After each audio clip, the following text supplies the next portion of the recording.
Hey guys, welcome to computer design मैं तो हाँ भाई राइट। तो गाइस आज की वीडियो में क्या करने वाले आज की वीडियो में क्लास 12 नहीं क्लास 11 के बच्चों के लिए जो कंप्यूटर साइंस के स्टूडेंट है उनके लिए लास्ट चैप्टर जो चैप्टर नंबर 11 है साइबर सेफ्टी के ऊपर वीडियो बना रही चैप्टर वाइज मैंने पूरी वीडियो बनाई है आप देख सकते हैं। चैप्टर वाइज आपको वीडियो मिल जाएगी आप जेडी कंप्यूटर डिजाइन क्लास में जाएंगे तो आप प्ले लिस्ट में जाके देखेंगे तो क्लास 11 के चैप्टर वाइज टॉपिक वाइज मैंने वीडियोस बनाई है।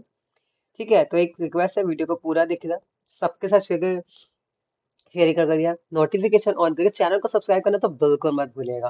ठीक है और बेल आइकन को ऑन रखिएगा ज्यादा से लोगों के साथ वीडियो शेयर करें ताकि बच्चों को इजी और सिंपल तरीके से वीडियो की हेल्प मिल सके टॉपिक वाइज जिससे वो अपना सिलेबस एग्जाम के लिए प्रिपेयर कर सके। तो आज का टॉपिक हमारा साइबर सेफ्टी है जो क्लास 11 का 11th ही चैप्टर है। ठीक है तो हम लोग इसमें क्या पढ़ने वाले हैं इसमें हम करने वाले cyber safety. Cyber safety is involve practice and measure to protect oneself one information while using the internet. Internet use करते हुए किस किस बातों का ध्यान रखना है it include safety browsing the web protecting your identity maintain confidential of your data ये सब बातों का आपको ध्यान रखना जरूरी है। इसके बाद नेक्स्ट क्या बता रहा है ये आपको बहुत ही सुंदर पिक्चर के थ्रू एक्सप्लेन किया हुआ है। जब भी आप कुछ करते हैं तो पिक्चराइजेशन से तो एक अच्छा इम्पैक्ट पड़ता है try to do it with the help of picturisation.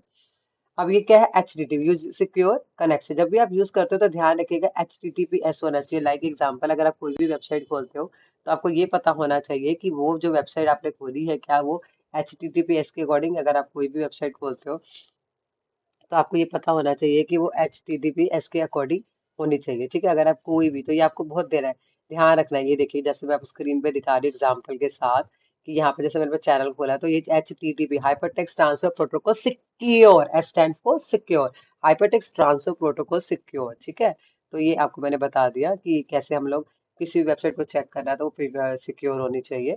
इसके बाद आप देखेंगे यहाँ पर ये मैंने आपको बता दिया HTTPS का मतलब क्या होता है स्टैंड फॉर सिक्योर जो VPN वर्चुअल प्राइवेट नेटवर्क होना चाहिए आपका। ठीक है encrypt the internet connection specially when using public wifi अपना वाईफाई यूज करो पब्लिक वाईफाई यूज करोगे और ऑब्वियसली कि आपका डेटा जो है चोरी होने का डर है। Avoid suspicious website check URL check करो जो भी आप ओपन कर रहे हो या क्लिक कर रहे हो कोई मैलिशियस साइट तो नहीं है कोई वायरस तो नहीं है कोई क्रिमिनल यूज तो नहीं कर रहा है कोई क्रिमिनल साइट तो नहीं है। सिक्योरिटी इंडिकेटर जब भी आप कोई भी आइकन यूज करते हो तो कभी कभार उसके हमारे को कुछ ना कुछ सिक्योरिटी इश्यूज आते हैं तो सर्टिफिकेट टू एंश्योर लेजिमेट ध्यान रखना है। यूज सेफ ब्राउजर टूल जो भी आप ब्राउजर यूज कर रहे हो install extension the block ads tracker malicious site example include uBlock Origin and private वगैरह तो आप ऐसे यूज कर सकते हैं सेफ्टी के लिए। एंटीवायरस सॉफ्टवेयर तो आपका होना चाहिए क्विक हो गया या अलग अलग तरह के बहुत सारे आपके आते हैं नोटोन हो गया तो बहुत सारे आपके पास एंटीवायरस आते हैं जो आप यूज कर सकते हो होना जरूरी है वो आप फ्री वाले जो होते हैं आप इंस्टॉल कर सकते हो बट वो फ्री के जो है ज्यादा देर तक चलते नहीं है तो ओरिजिनल लोगे तो ज्यादा 3 सिस्टम में आराम से यूज हो सकते हैं विद की आती है उनकी। यूज ब्राउजर टूल ये मैंने आपको बता दिया रेगुलरली अपडेट सॉफ्टवेयर पे सॉफ्टवेयर को अपडेट करना जरूरी है जो भी आप इसे कभी आप देखते हो तो आपको सॉफ्टवेयर अपडेट करना लिखा हुआ आया था आप जैसे यहाँ पर आप क्लिक करोगे तो यहाँ पर मेरे अभी जैसे शट डाउन करते हो तो यहाँ पर अपडेट का मैसेज आपको आ ही जाता है कि आपको अपडेट करना है ये देखो अपडेट एंड शट डाउन तो आपको मिल जाएगा है ना।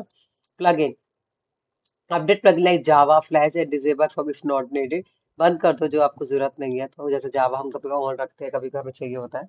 बी क्वेश्चन विद डाउनलोड जो भी आप डाउनलोड कर रहे हो ट्रस्टवर्दी साइट से आपको डाउनलोड करना है कोई भी ऐसी साइट डाउनलोड नहीं करना है जहाँ से मालवेयर ट्रैवल होकर आपके सिस्टम पे आ जाए या प्राइवेट साइट कोई भी होती है। स्कैन ऑब्वियसली आपको सिस्टम को टाइम टू टाइम स्कैन करते रहना चाहिए है ना अपडेट के साथ स्कैन भी करते रहना चाहिए। आइडेंटिटी प्रोटेक्शन में आप क्या करते हैं आइडेंटिटी प्रोटेक्शन में स्ट्रॉन्ग पासवर्ड आपको यूज करना चाहिए एटलीस्ट 12 कैरेक्टर का होगा जिसके अंदर आपका नंबर्स भी होने चाहिए small letter capital letter special character सब होने चाहिए।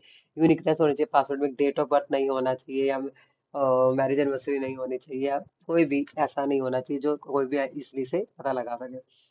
Extra two factor authentication 2FA जिसे हम लोग बोलते हैं इंपॉर्टेंट फैक्टर है ये भी।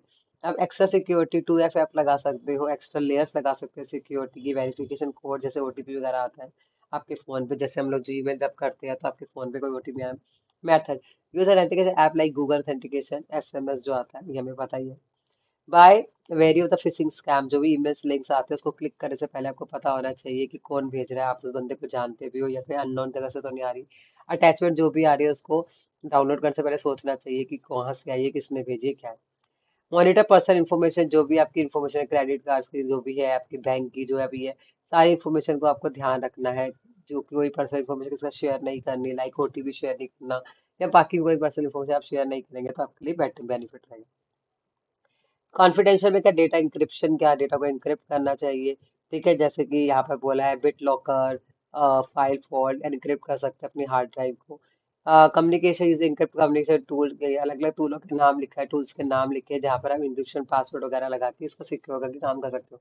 बैकअप लेना चाहिए, रेगुलर टाइप टू टाइप आप बैकअप लेना चाहिए, क्लाउड ड्राइव पे रखो या अपना गूगल ड्राइव पे रखो, जहाँ भी आपको रखना है। Offsite storage, consider using a offsite location storing backup to protect thread like fire, like आपका पेन ड्राइव में पड़ा है तो ध्यान। Access control, permission, restrict access to sensitive information based on user role, ensure that only authorised user, खाली जो लोग authorisation authentication दोगे वही आपकी परमिशन दोगे वही आपके डेटा को यूज कर सकता है। कोई भी डेटा आपका कोई भी आके नहीं यूज कर सकता, आप जिसको परमिशन दोगे वही आपके डेटा को यूज कर सकता है। इसके बाद security proposal disposal, sorry, security disposal के अंदर क्या आ रहा है, data wiping, use secure method to erase data for disposal, मतलब डिलीट करने से पहले आप सारा डेटा अपने पास रख लो, उसके बाद उसको डिलीट कर दो, क्लियर हिस्ट्री कर दो। Physical destruction for highly sensitive information, consider physical destroying storage media to ensure data can not be recover.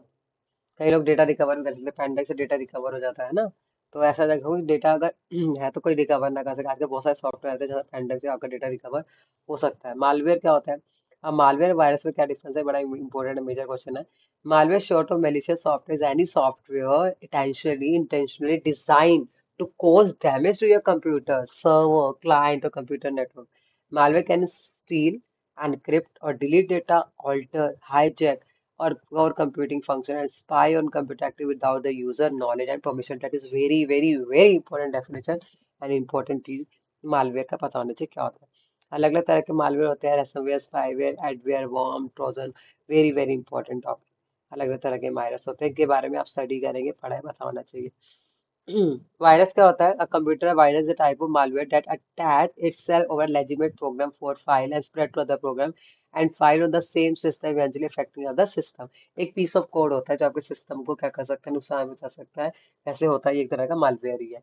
Replication क्या होता है, जैसे कि एक छोटी फाइल जो होती है उसके शॉर्टकट बनते रहते हैं, वो अपने आप को रेप्लिकेट करता रहता है, that is replication. Activation, virus layer dominant dormant until infected files run specific condition met.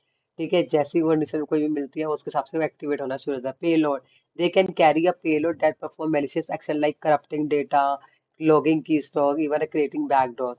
ठीक है, तो ये ऐसे इफेक्ट हमारे सिस्टम पे करना शुरू कर देता है। प्रिवेंशन क्या है, प्रोटेक्शन क्या है, वेरी इंपॉर्टेंट क्वेश्चन, वायरस से रिलेटेड अकेला क्वेश्चन बना है। एंटीवायरस सॉफ्टवेयर आपको रेगुलर अपडेट करने हैं, अवॉइड सस्पिशियस लेंगे तो आपको बातें ध्यान ही रखनी है, सिस्टम को अपडेट करना जो हम पहले पढ़ चुके हैं। ट्रोजन हॉर्स क्या करता है, ट्रोजन हॉर्स सबसे खतरनाक होता है। ट्रोजन हॉर्स जो होता है एक टाइप का मैलवेयर होता है जो डिसगाइज, मतलब अपने आप को छुपा के रखता है सिस्टम में। ये वो ट्रिक लोडिंग जब जरूरत पड़ती है तो एकदम से क्या होता है, सिस्टम में वापस से लोड हो जाता है। Deception, Trojan horse appear harmless and useful software to perform malicious activity. They can create backdoor, steal information, download additional malware, और बाकी मेलवेयर को भी डाउनलोड कर सकता है, तो ये इसका नुकसान है।